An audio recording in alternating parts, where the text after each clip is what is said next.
Ships in the making, bound for a distant shore, a world for the taking, men gone forevermore, boarding and setting sail. Sexto Continente, dirigido por el obispo de Orihuela, Alicante, Monseñor José Ignacio Munilla.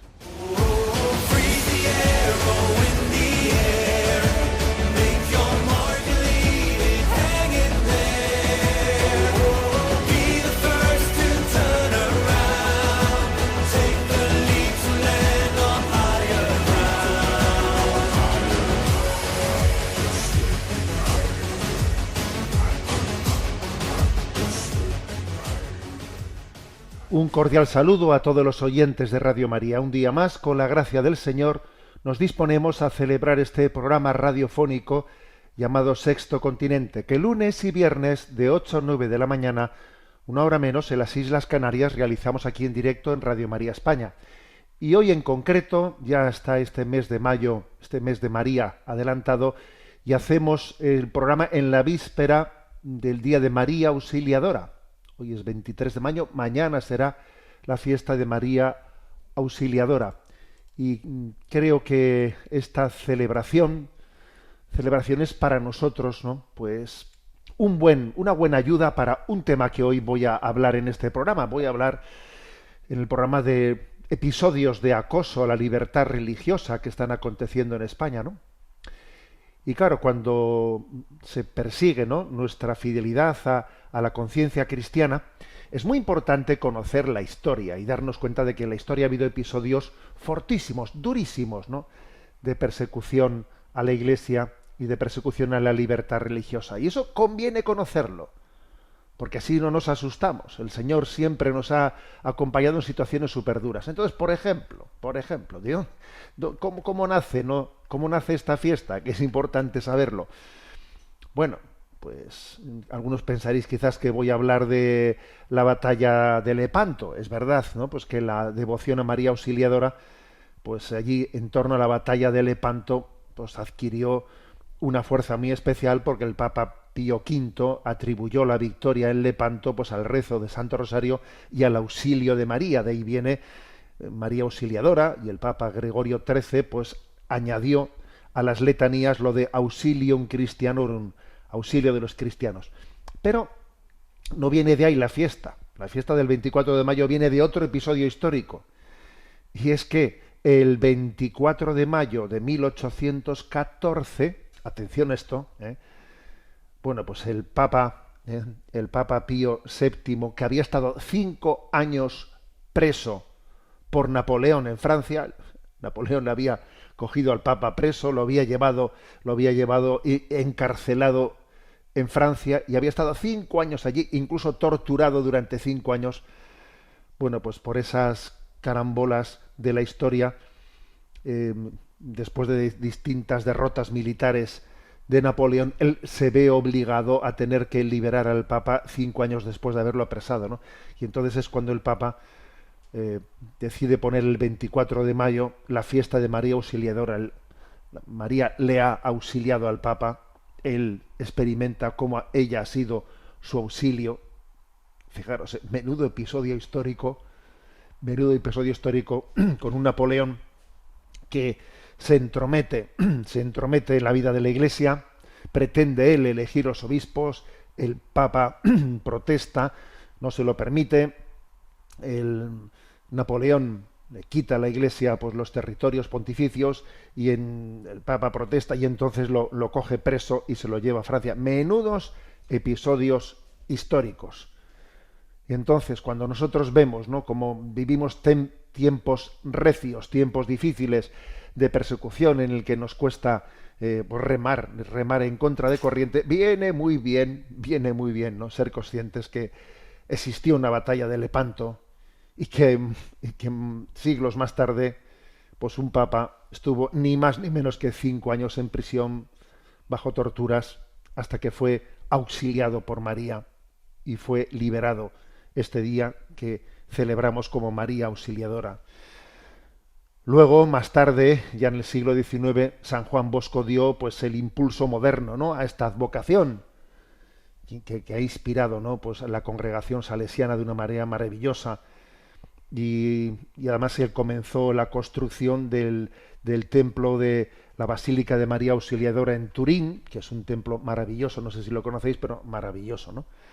Que quizás esto es lo que hoy en día tiene más resonancia, ¿no?, en torno a María Auxiliadora, pues es el impulso que los hijos de San Juan Bosco dieron a esta advocación. Pero bien, viene bien conocer toda la historia, porque uno se acuerda de esas palabras de San Pablo: nos derriban pero no nos rematan. Eso está en 2 Corintios 4. Allí dice: llevamos un tesoro en vasijas de barro, para que se vea que una fuerza tan extraordinaria es de Dios y no proviene de nosotros. Atribulados en todo, mas no aplastados. Apurados, mas no desesperados. Perseguidos, pero no abandonados. Derribados, mas no aniquilados.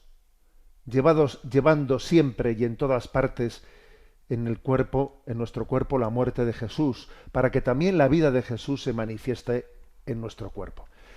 Bueno, pues yo la verdad es que esta expresión de San Pablo, nos derriban pero no nos rematan, es una expresión que, bueno, pues he procurado hacerla una jaculatoria personal, ¿no?, a medio camino entre el sentido del humor y la confesión de fe. Cuando vemos dificultades, cuando vemos cómo la cantidad de zancadillas, ¿no?, pues que sufrimos por intentar ser fieles a esa predicación del Evangelio, cuando vemos tanta contradicción, yo creo que es muy bueno que, además de decir Sagrado Corazón de Jesús, en vos confío, digamos también: nos derriban pero no nos rematan. Me parece que esa expresión en nuestros labios, en nuestro corazón, en medio de dificultades, es importantísima. Un poco de sentido del humor es importante, y la confesión de la confianza en Dios y saber que ha habido situaciones muy duras, que Dios se ha servido de ellas pues para purificarnos, autentificarnos y salir de todas las situaciones, ¿no?, pues purificados como oro al crisol. Bueno, pues nos derriban pero no nos rematan. Os propongo hacer de esta invocación: nos derriban pero no nos rematan, que, como os digo, eso está en 2 Corintios 4, hacer de ello pues nuestra forma de expresión cuando veamos que estamos siendo perseguidos y probados, pero que tenemos confianza porque la última palabra la tiene Dios. Nos derriban pero no nos rematan. Madre Auxiliadora, ruega por nosotros. Vamos a, en este momento, hacer esta oración y comenzamos el programa. Oh María, Virgen poderosa, grande e ilustre defensora de la Iglesia, admirable auxiliadora de los cristianos, terrible como un ejército en orden de batalla. Tú sola has destruido todas las herejías en el mundo entero. En nuestras angustias, en nuestras luchas, en nuestras tribulaciones, defiéndenos del enemigo, y en la hora de nuestra muerte, acógenos en el paraíso. Amén. Nos derriban, pero no nos rematan. Madre Auxiliadora, ruega por nosotros. Sexto Continente es un programa que tiene interacción con los que sois usuarios de redes sociales, en Instagram y en Twitter a través de la cuenta @obispo Munilla, en Facebook a través de la página que lleva mi nombre personal, de José Ignacio Munilla. Recuerdo que los programas anteriores están a vuestra disposición en diversas plataformas, en el podcast de Radio María, pero también en la plataforma de iVoox, Spotify, y también en la página web www.enticonfio.org. Esa es la página web multimedia de este servidor que os habla, y en ella encontráis también el acceso a Sexto Continente, y además también en ella hay otros muchos materiales, y también además se puede seguir en directo la emisión de este programa por vídeo, a través de ahí del canal En Ti Confío 24 horas. Bueno, pues vamos adelante en nuestro programa, Víspera de María Auxiliadora, y me voy a hacer eco de un par de episodios que manifiestan esta como he dicho al comienzo del programa, episodios de acoso a la libertad religiosa. Entonces, uno muy llamativo que ha acontecido esta semana ha sido en torno a la escandalera montada artificialmente con motivo de una homilía pronunciada por Monseñor Reis Pla, obispo emérito de Alcalá de Henares, que ha sido denunciado por el gobierno. Es que es increíble, ¿no?, decir esto. El gobierno ha denunciado ante la Fiscalía General del Estado una homilía, vamos, increíblemente, ¿no?, una homilía en la que Monseñor Reis Pla estaba hablando del amor de Dios. Hablaba del amor de Dios y como Dios tiene misericordia de todos nosotros, tiene misericordia especialmente, ¿no?, de los últimos, de los que sufren, de los que están en situaciones difíciles. Y en ese contexto, hablando de cómo el amor de Dios se derrama sobre todos nosotros y no deja de derramarse incluso sobre los que están en situaciones difíciles, hizo referencia a cómo, ¿no?, pues quienes padecen pues una discapacidad o algún tipo de enfermedad crónica, etcétera, que alguno podría hacer la lectura de que pues Dios a estos no les debe de amar, porque claro, porque si Dios es todopoderoso y estas personas tienen estos sufrimientos, podría cuestionar pues que estas personas sean amadas, ¿no? Entonces, bueno, en ese contexto en el que él en su homilía estaba hablando de que Dios nos ama a todos, hizo referencia a cómo pues las discapacidades, las enfermedades, nos recordó que están introducidas en la naturaleza. Ese desorden de la naturaleza no viene de Dios, no viene como consecuencia del pecado, como el pecado original introdujo en la naturaleza una distorsión que no está en la voluntad creacional de Dios. Pues las enfermedades, ¿no?, se introdujeron como consecuencia de la distorsión que el pecado original generó en la naturaleza. Bueno, pues entonces, en ese contexto, estas son las palabras. Aquí esto lo voy a coger lo coge en concreto este audio que os voy a poner.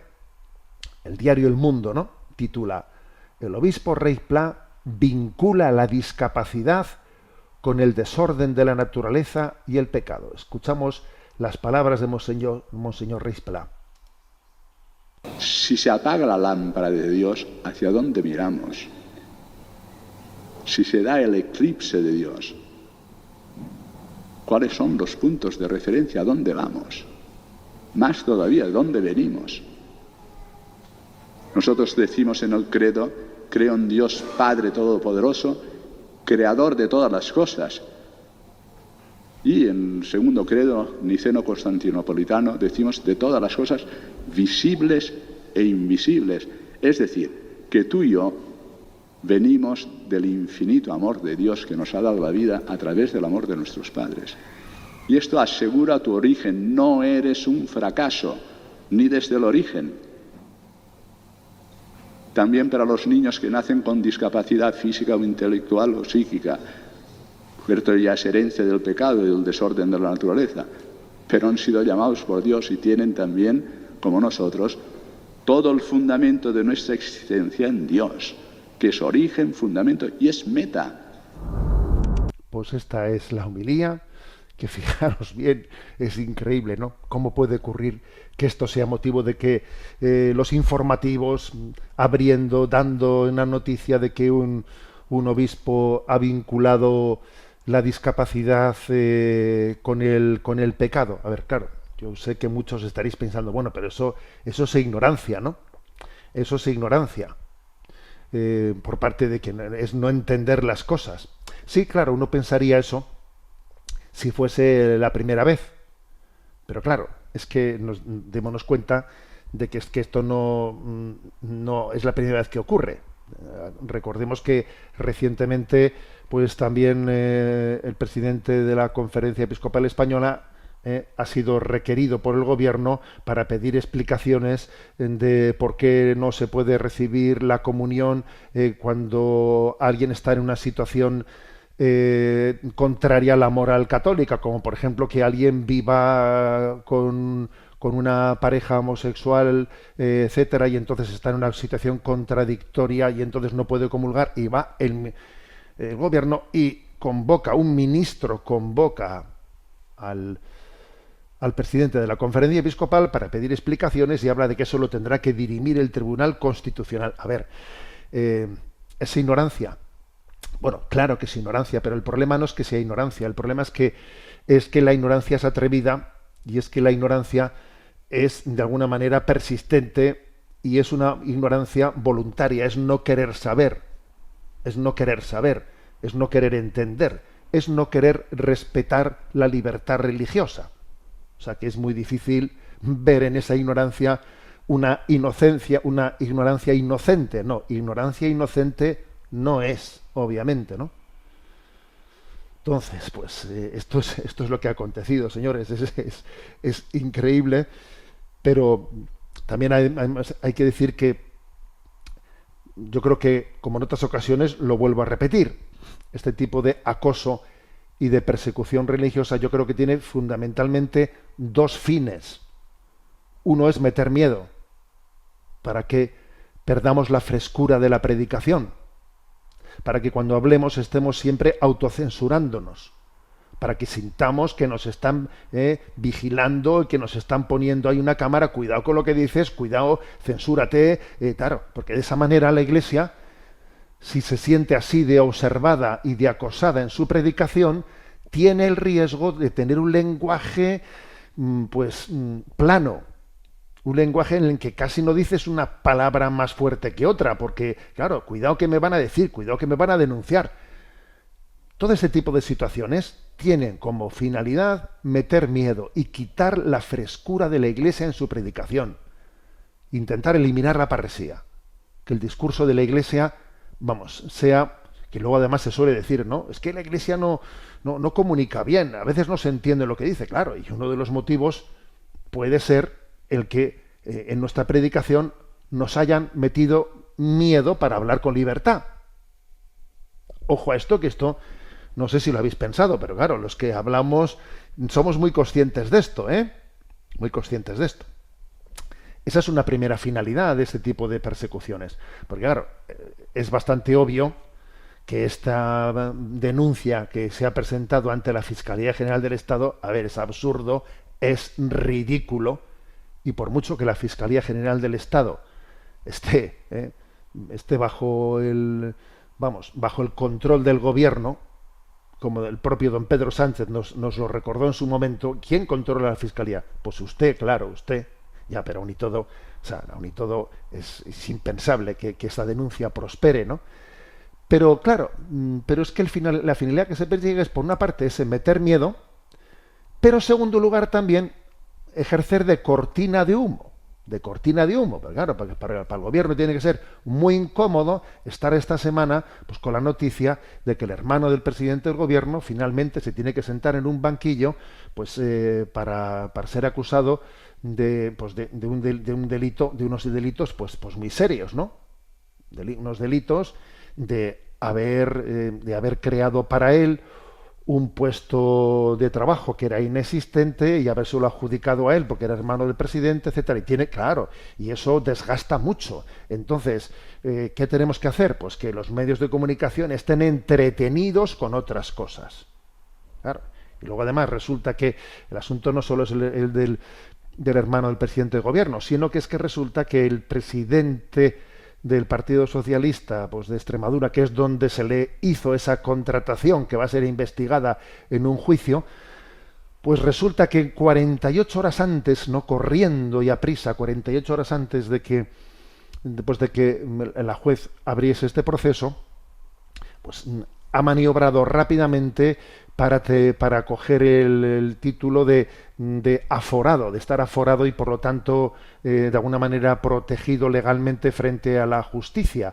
Entonces, ¿qué es lo que ha conseguido? Pues que ha conseguido que dimita una diputada, que los cuatro siguientes, que eran los que les hubiese tocado ese escaño, después de que esa diputada, pues por Extremadura, hubiese dimitido, los 4 siguientes en el escalafón hayan renunciado, y entonces él se presenta justo unas horas antes de que la jueza dictamine el inicio, también le encause a él, ¿no? Justo para que él esté aforado y entonces tenga una protección. Madre mía. Entonces, claro, si tenemos todas estas noticias en estos momentos, ¿no? Las tenemos. ¿Qué es lo que haría uno con un poco de astucia? A ver cómo consigo distraer la atención. Entonces, resulta que hay un obispo, pues que ha hablado del amor de Dios, y cómo el amor de Dios, desde luego, no queda eclipsado por el hecho de que existan, ¿no? Discapacidades, enfermedades. No, eso ciertamente es una mordedura grande, fuerte, durísima del maligno, del pecado original que ha distorsionado la naturaleza, pero no, tiene la última palabra. La última palabra la tiene el amor de Dios. A ver, dice eso, y entonces a lanzarnos contra el obispo y a presentar una denuncia. Pero bueno, pero estamos fatal, ¿no? Estamos fatal, ¿eh? Bueno, pues de todas maneras, esto ha podido ser también pues una oportunidad para que recordemos lo que es la doctrina católica, ¿eh? La doctrina católica, dice el Catecismo de la Iglesia Católica en el punto 418, dice: la naturaleza humana está debilitada en sus fuerzas, sometida a la ignorancia, al sufrimiento y al dominio de la muerte.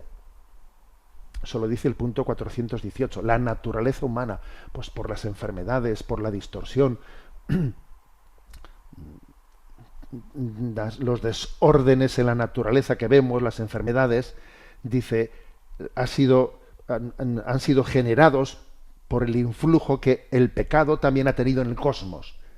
El pecado también ha, de alguna manera, herido al cosmos. Eso es lo que dice el punto 418, el Catecismo de la Iglesia Católica. Bueno, pues mira, siempre es bueno, ¿no?, que haya alguna oportunidad para recordarnos la fe, y esta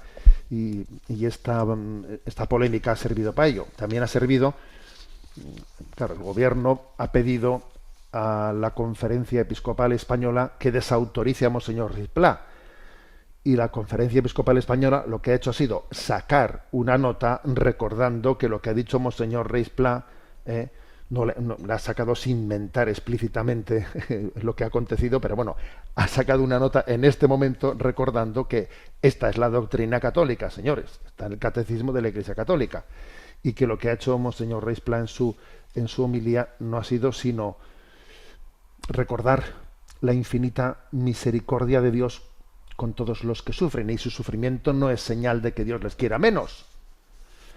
Y los que se han escandalizado son esos que dicen que a los discapacitados hay que abortarles. A ver, o sea, esto es así. Esos que se han escandalizado son los que promueven que ante la discapacidad se oferte, se facilite, se anime a abortar a los discapacitados. Y ahora ellos se escandalizan porque un obispo haya dicho eso. Es que es una cosa que si no la ves, no te la crees, ¿eh?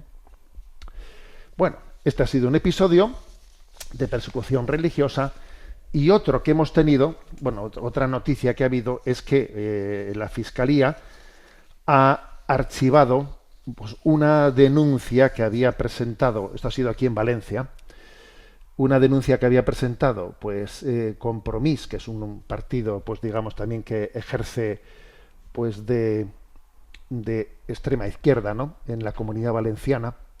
Había presentado una denuncia frente a la Fundación de los Colegios Diocesanos de Valencia, una fundación que tiene más de 60 colegios diocesanos. Bueno, pues había presentado una denuncia contra el plan de educación afectivo-sexual que se imparte en los colegios católicos, porque decía pues que era una educación afectivo-sexual homófoba, en la que se amparaban las terapias de conversión y no sé qué y no sé cuántos, ¿no? Y también habían presentado, no te lo pierdas, ¿no?, una denuncia contra ese plan de educación afectivo-sexual. Bueno, ha venido la Fiscalía, que no creo que sea, que repito, que la Fiscalía es un ministerio público que en última instancia obedece al gobierno, pero claro, es que la Fiscalía está también compuesta por profesionales que tienen que actuar conforme a su conciencia, y entonces, claro, ¿qué han hecho? Pues han archivado eso diciendo, a ver, esto no tiene absolutamente ningún recorrido, aquí no se ha encontrado a nadie, absolutamente a nadie que haya tenido que se haya sentido acosado, violentado en su conciencia, nada, o sea, es decir, se ha hecho una investigación y no se ha logrado, lo voy a leer literalmente, no se ha logrado identificar a ninguna persona que haya sido sometida a ningún tipo de terapia o reversión, por lo que no consta víctima alguna identificada policialmente cuya dignidad o integridad moral se haya visto lastimada, menoscabada. O sea, es diciendo, a ver, ustedes están persiguiendo humo, pero como digo, pero es que ahora, lo curioso es que les escandaliza un plan de educación afectivo sexual porque presente la belleza del amor cristiano y porque presente la belleza de vivir la sexualidad en castidad, la virtud de la castidad, la virtud de la pureza, que es la integración de la sexualidad en la vocación al amor para la que Dios nos ha creado, en esa unión entre el hombre y la mujer, de la cual Dios ha fundado pues la célula básica de la sociedad, que es la familia, ¿no? Entonces, a ver, ellos se atreven a llevar, o sea, a denunciar los planes de educación afectivo sexual de la Iglesia Católica.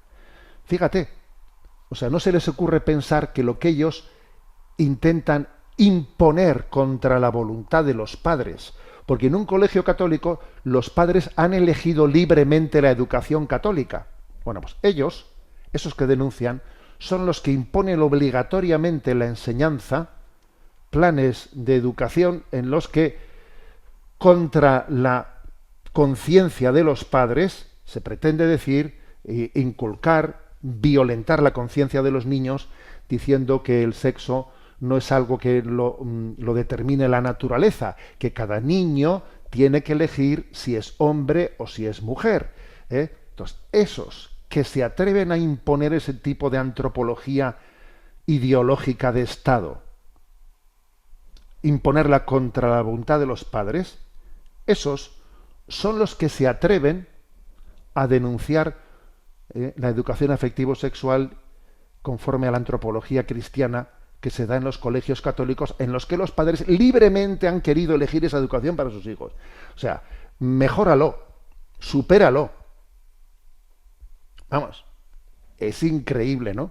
Es increíble cómo en nombre de la libertad, porque estos son los del mayo del 68, estos son los de libertad.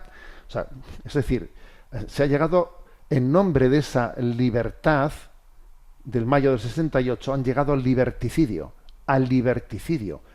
a imponer, ¿no? A imponer una ideología, a pretender poner una ideología a todo el mundo. Bueno, pues no nos van a amedrentar, obviamente. Tenemos que predicar a tiempo y a destiempo. Esto es como Pedro y Pablo, cuando le sacan de la cárcel, ¿qué dijeron Pedro y Pablo? No os hemos dado permiso para predicar en nombre de ese. Y entonces, ¿qué es lo que dicen ellos cuando salen de la cárcel? Mire usted, nosotros tenemos que obedecer a Dios antes que a los hombres. Nosotros vamos a seguir predicando el Evangelio de la familia, el Evangelio de la vida. O sea, no podemos dejar de predicar porque usted pretenda. Es que lo curioso es que los que deberían de ser denunciados, ¿no?, por utilizar la enseñanza como una plataforma de ideologización en contra de la libertad de los padres, de la libertad de elección de los padres de la educación de sus hijos, que den libertad a los padres para que decidan ellos quién recibe ese tipo de educación que ellos pretenden dar. No, pero eso no les permiten. Los padres no tienen libertad de elección. Eso del PIN parental ni hablar. Aquí todo es obligatorio. O sea, y esos son los que se atreven a denunciar. Pero, madre mía, pero, o sea, es increíble, ¿no? Es increíble a qué grado de liberticidio hemos llegado, ¿no? En nombre de una ideología que ellos dicen que es inclusiva. Madre mía. Bueno, episodios, por lo tanto, ¿no? Episodios de acoso a la libertad religiosa, que como digo, que no nos quepa la menor duda que lo que pretenden es meter miedo, amedrentar, quitar libertad a la Iglesia para predicar con frescura el Evangelio, que nos autocensuremos, que sintamos el peso de que siempre hay una cámara que te está escuchando, que ahora dentro de un rato, el segundo, que hay alguien que diga, Munilla ha dicho no sé qué. Ay, o sea, vamos a dejar de hablar con libertad, porque nos estén acosando. Y en segundo lugar, lo que pretenden es distraer la atención de otras cosas, claro, con las que se sienten súper incómodos. Normal que se sientan incómodos, también me sentiría yo. Bueno, pues estamos en la víspera de María Auxiliadora y obviamente en este momento le pedimos su auxilio para que la predicación de la Iglesia pueda seguir adelante con la libertad de los hijos de Dios. Cantamos este himno a María Auxiliadora. Os invito a todos a disfrutarlo.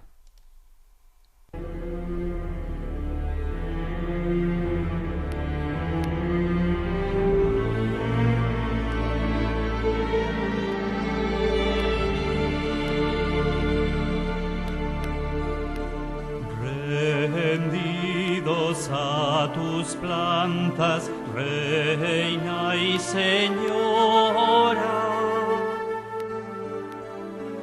los cristianos te aclaman, su auxiliadora.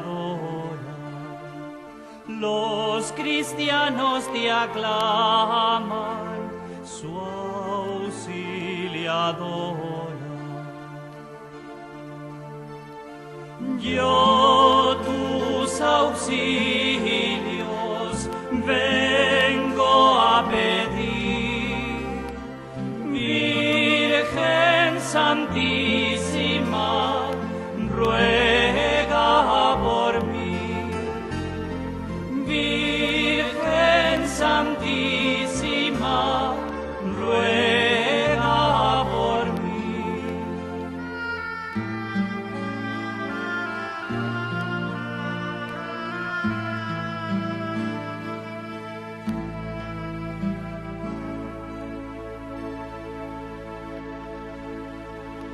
Este mar tempestuoso, fulgida estrella, cada vez que te miro, eres más bella. Cada vez que te miro, eres más bella.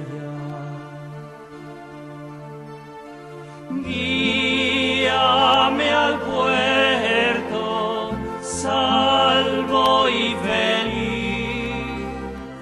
Virgen Santísima, ruega por mí. Virgen Santísima, ruega por mí.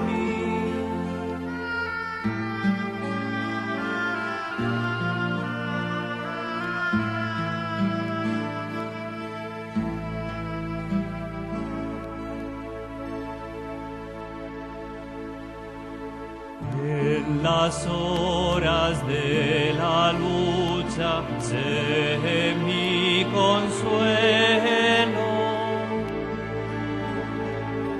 y al dejar esta vida, llévame al cielo. Y al dejar esta vida, llévame al cielo.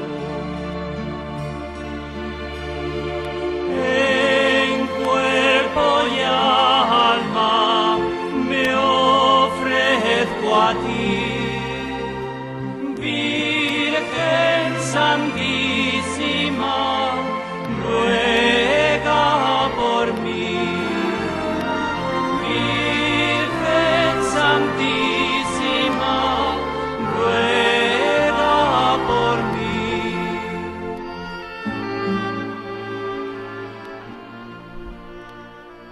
Continuamos en esta edición de Sexto Continente y pedimos a nuestra Madre Auxiliadora que nos asista en nuestro deseo de evangelizar el mundo. Vamos adelante.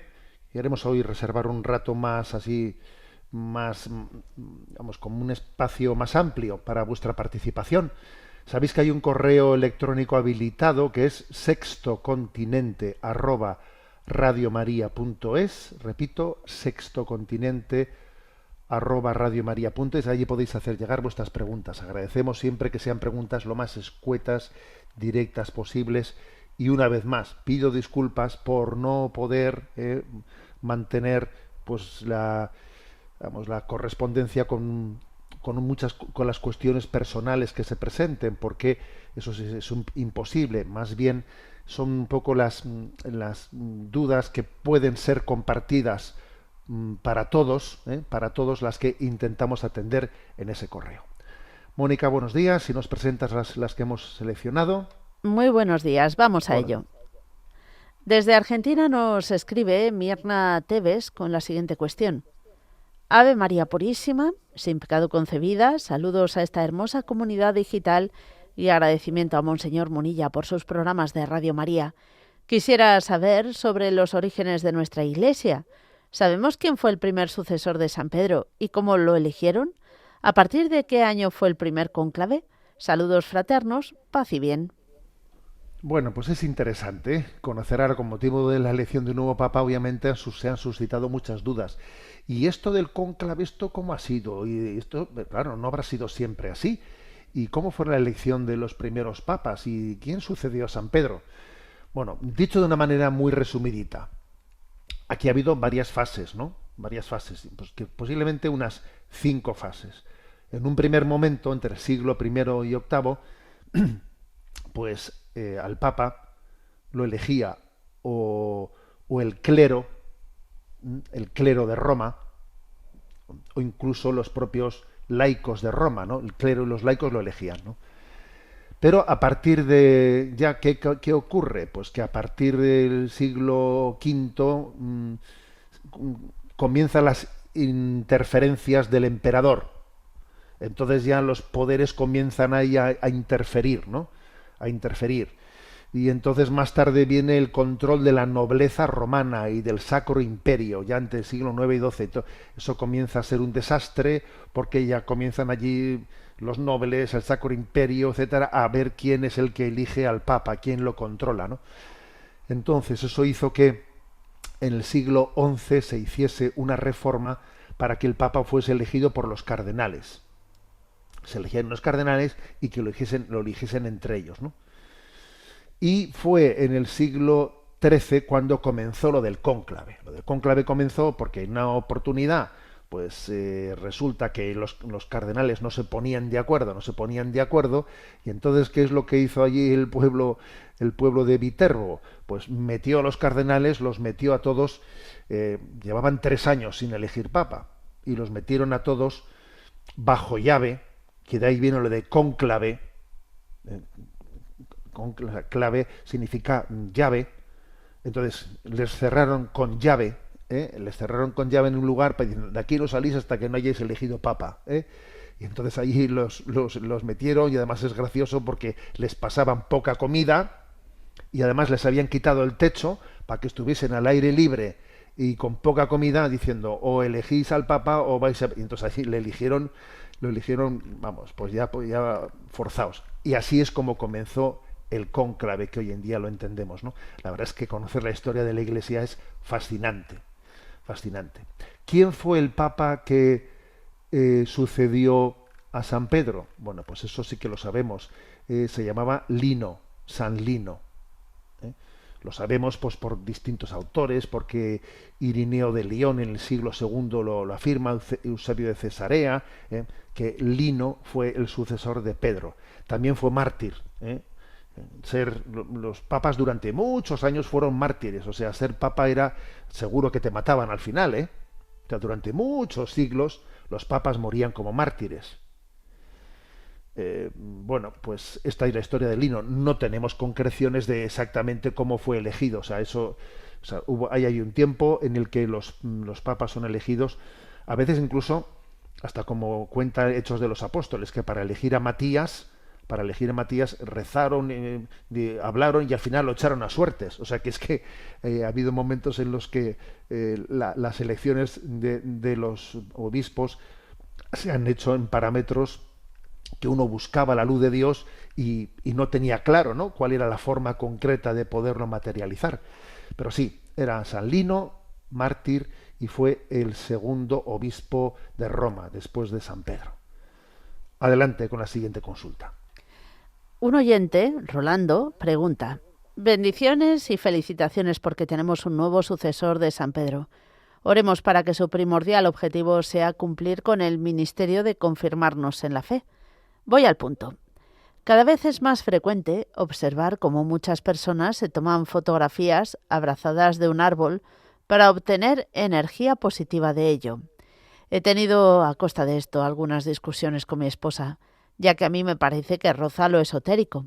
¿Puede aclararnos esta cuestión? Bueno, pues obviamente no.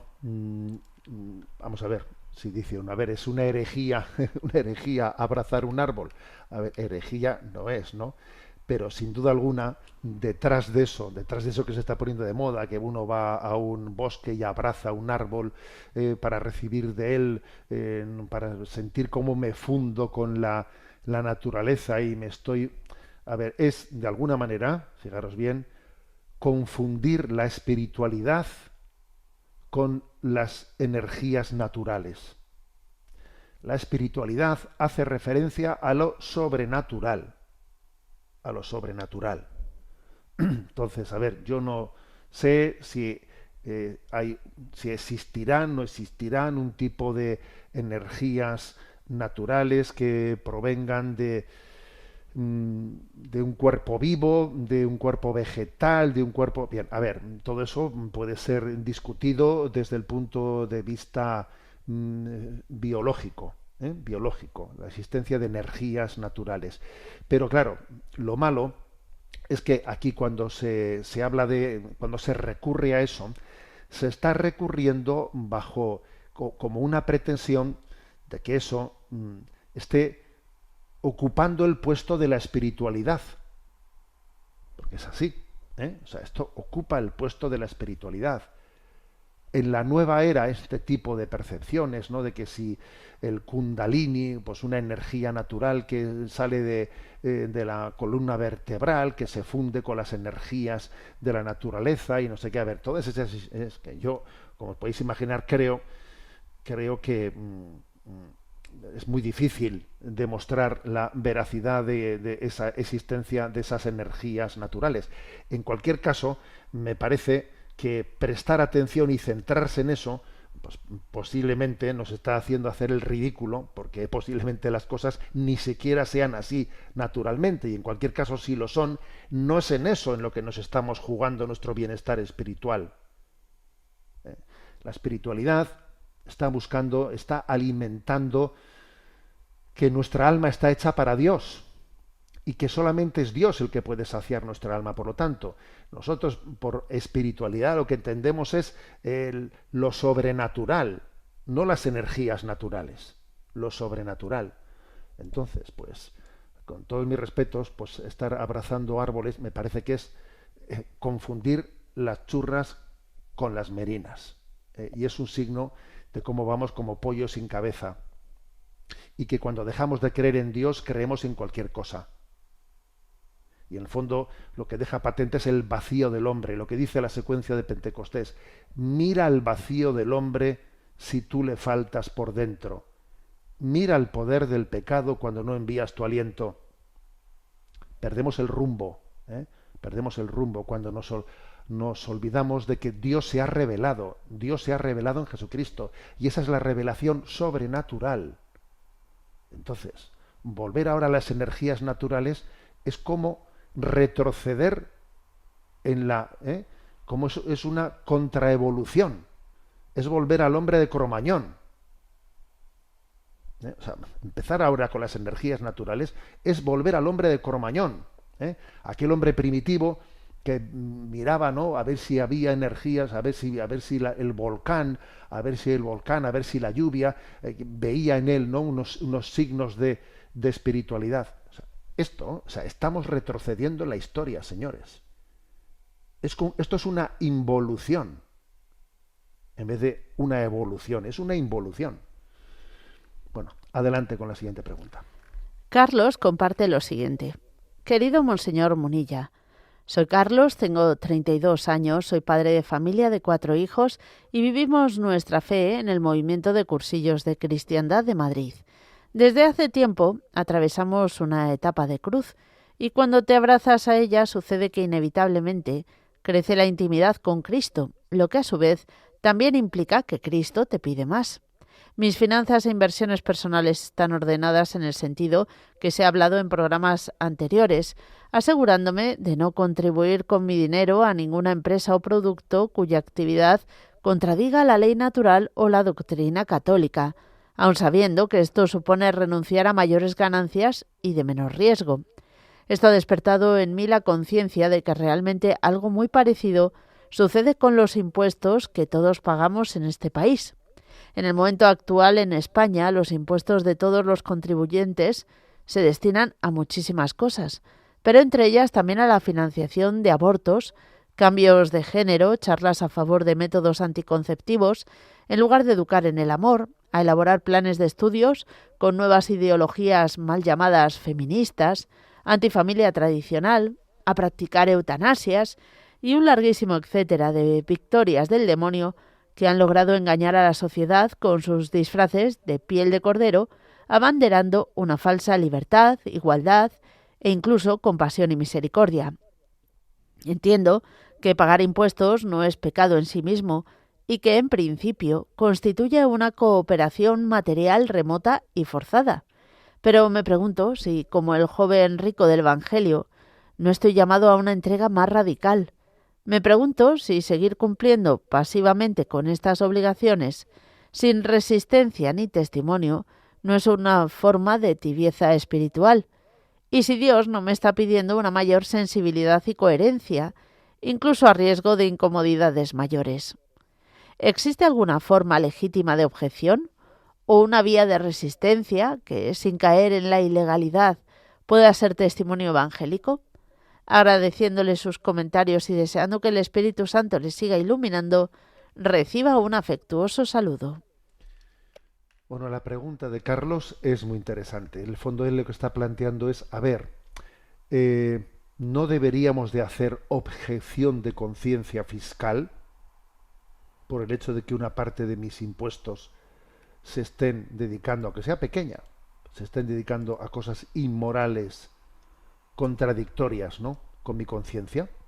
Yo no debería hacer una objeción de conciencia fiscal y decir, pues este tanto por ciento de mis impuestos no lo pago porque sé que se está destinando a unas finalidades contrarias a mi conciencia, ¿no? Eso sería, ¿no?, alegando motivos éticos de conciencia. ¿Cuál es el problema? Claro, ciertamente hay muchas razones para hacer esa objeción de conciencia. El problema está que en España la Constitución española no da margen a eso. No da margen. La Constitución española solo reconoce expresamente el derecho a la objeción de conciencia en relación con el servicio militar, que ya no existe, por cierto, el servicio militar, ¿no? No está extendida esa objeción de conciencia al ámbito tributario. Entonces, cualquier acto de objeción fiscal se considera una infracción tributaria y a correr. Entonces, en España no existe jurisprudencia que reconozca el derecho a la objeción de conciencia fiscal. No es legal. Entonces tenemos un problema. Tenemos un problema. Entonces, además, los tribunales han rechazado, pues, porque claro, ha habido españoles que han tenido esta sensibilidad, como este oyente que nos escribe este correo, ¿no? Que han dicho, pues yo en conciencia voy a pelear y cojo y legalmente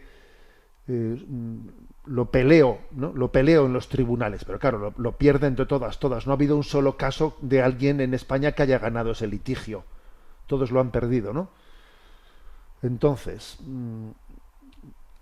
En España no hay jurisprudencia que reconozca el derecho a la objeción de conciencia sobre el destino de los impuestos, y las actuaciones de objeción fiscal se han considerado una desobediencia civil. No hay respaldo legal, ¿no? Aunque obviamente lo que dice nuestro oyente, o sea, Carlos, desde el punto de vista moral, ético, tiene razón. ¿Qué se podría hacer? Porque también lo plantea, ¿qué se podía hacer? Pues quizás para suscitar un movimiento en el que exista una preocupación en conciencia, pues igual, en vez de empezar por una batalla personal que vaya a los tribunales, porque eso ya varias veces se ha intentado y eso no cabalga, quizás habría que comenzar también con alguna iniciativa legislativa popular. O sea, imagínate que fuésemos capaces de poner en marcha una iniciativa legislativa popular para pedir que se respete el derecho a la objeción de conciencia fiscal. Yo también soy de los que... Ya me habéis escuchado la palabra iniciativa legislativa popular varias veces. En España se permite que si 500.000 de españoles presentan con sus firmas una iniciativa, tiene que ser estudiada en el Parlamento y los partidos políticos se tienen que definir ante ella. Defínanse ustedes, ¿no? Yo también, me habéis escuchado también, por ejemplo, que yo creo que se debería de hacer una iniciativa legislativa popular para prohibir la presencia de la pornografía en Internet, para que fuese perseguida. Yo creo que esa sería otra iniciativa legislativa popular clara y contundente, ¿no? Ya que nuestros políticos están ahí aletargados, ¿no? Creo que es lo que se me ocurre, querido Carlos, es lo que se me ocurre, que hay ciertas batallas que no se deben de llevar en solitario, sino que para crear conciencia social deberíamos, ¿no?, de poner en marcha pues una reflexión conjugada. Bueno, adelante con la siguiente consulta. Desde París nos escribe Adriana. Hola, monseñor, lo escucho desde París, donde vivo con mi esposo y mis hijos, que son todavía estudiantes. Mi duda es la siguiente. No sé cómo vivir el cuarto mandamiento correctamente, dado que, aunque fui educada en la fe católica, hace más de 15 años mi padre cambió de vida. Dejó de ir a misa y de acudir a los sacramentos. Empezó a haber problemas serios entre él y mi madre, y después de un tiempo se divorciaron. Ha tenido varias mujeres, aunque no se ha querido volver a casar. Ha dejado a mi madre, con quien se casó cuando ella era muy joven, y tuvieron 7 hijos en 30 años de casados. Aunque ya todos somos mayores de edad, el menor de mis hermanos, que en su momento tenía 14 años, tiene una discapacidad que lo hace 100% dependiente de mi madre, quien no puede trabajar, pues se dedica a él a tiempo completo. Mi padre da una pensión mínima a mi madre y visita a mi hermano 1 o 2 veces al año por presión de los demás y no tanto porque él lo crea necesario. Me preocupa cada vez más la salud mental de mi madre, que cada vez le cuesta más llevar la carga de mi hermano y está restringida económicamente y socialmente.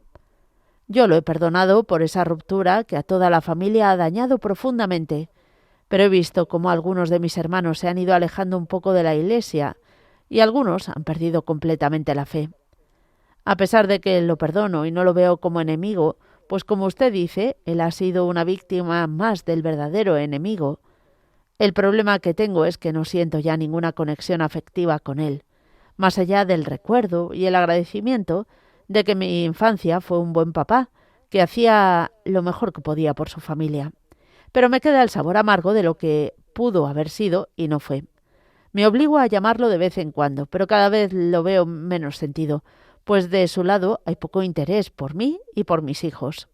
Monseñor, ¿qué debo hacer? ¿Es suficiente con rezar por su conversión o debo seguir intentando estar presente en su vida?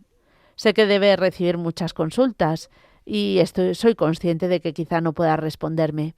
Gracias y que Dios lo bendiga por su hermosa labor. Bueno, pues yo creo que esta pregunta la hemos seleccionado porque, claro, esta oyente, claro, cuenta una historia que dura, ¿no? Que un padre pues haya desviado, ¿no?, su vida de esa manera y que haya hecho sufrir tremendamente, ¿no?, a los hijos, a su esposa. Bueno, y entonces dice uno, ¿y yo ahora cómo me comporto? ¿Qué es lo que hago?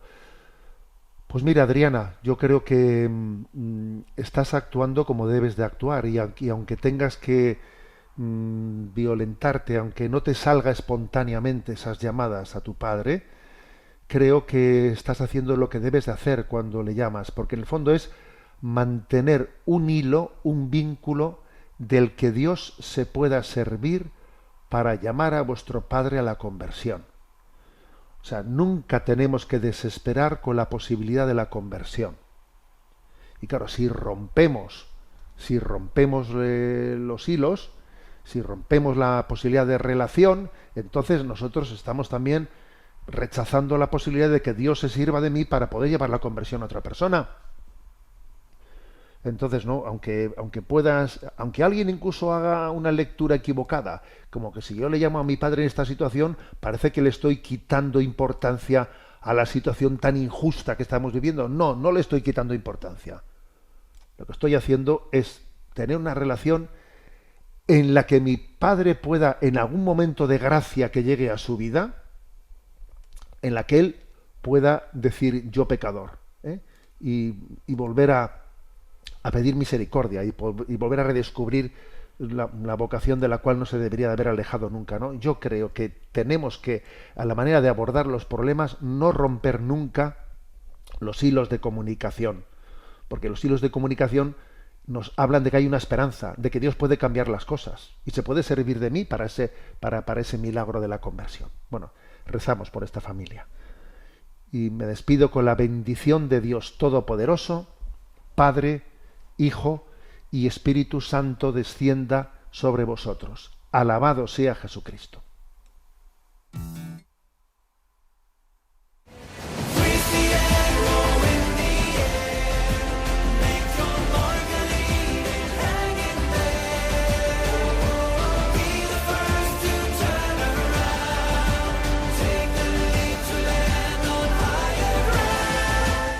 Finaliza en Radio María Sexto Continente, dirigido por el obispo de Orihuela Alicante, Monseñor José Ignacio Munilla.